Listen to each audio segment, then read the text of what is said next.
Now I'll pass it on to James Parak, who will give a little information about the urban design guidelines. Thank you. Okay, thank you. Good morning. Through you, Mr. Chair, I'm pleased to be here to present to you today the Urban Design Guidelines and Concept Plan for our Young Eglinton study. You see some images of it on screen. We studied the areas that are in color in detail, specifically the area in red bound by Eglinton, Young, Duplex, and Berwick. It was always our intention that development on these lands would fit into the context of Young and Eglinton. And when we say fit, we mean this: the excitement, the vitality that is Young and Eglinton. But we also mean this: the single-family residential neighborhoods that in many cases are 1 block away from the intersection. How we make that transition from one to the other was very much part of our challenge.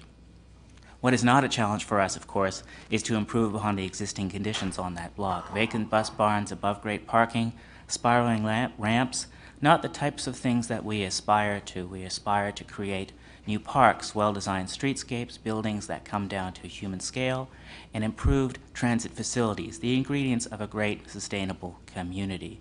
We'll achieve these through use of these guidelines, of which I'll just touch on a few. This is a concept site plan where Eglinton is at the top.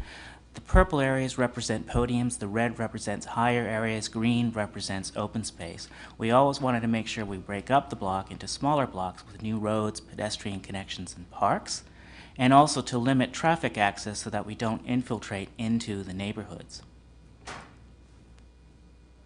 We want to create a new park of approximately 2/3 of an acre and have its connections through public realm and long-term connections, hopefully, to Yonge Street. We want to create a transition in scale from the higher height areas down to duplex and the residential neighborhoods, and we'll implement this by use of an angular plane. We want to reference, of course, the Toronto Green Standards to improve the air quality and improve the urban forest and reduce energy use. In terms of the concept plan, we started, as you can see here, looking at a number of layouts in terms of road and park configurations. We tested them in 3 dimensions and also looked at their shadow impacts. Shadows for us were key in understanding the impact on the neighborhoods. We worked with the TTC and their architects to coordinate with layouts for bus terminal facilities so that we can have cores and streets that work with their plans. In terms of phasing, we want to make sure that the project, even though it will be phased, each phase complements each other. This is an aerial view of the existing condition. This is an attainable development scenario where we do now have, this is a view looking northeast, where we do now have an application on the southwest block, and we could potentially see a development on Eglinton, and they could be linked with a new park. This is the long-term scenario, perhaps maybe harder to achieve and maybe decades away, but this shows the comprehensive vision of how the block could be redeveloped. And here's some architectural character to show the aspects that we're talking about, a transition in scale from 120 meters down to 3 stories, brick-clad podiums to tie into the streets across the residential streets, new parks, new streets, podiums with green roofs. And let's just go briefly on a walking tour of this area. This is Eglinton, how it exists today, and how it could look like with wide streetscapes, new tree planting, storefronts at grade.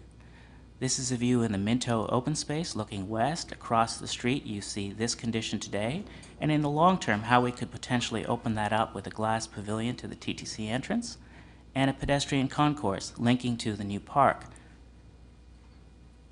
And this is what the new park could look like as we finally get back to the residential neighborhoods looking west to duplex. And this is what the streetscape will look like with 3-story townhouses, brick-clad to relate to the houses across the street.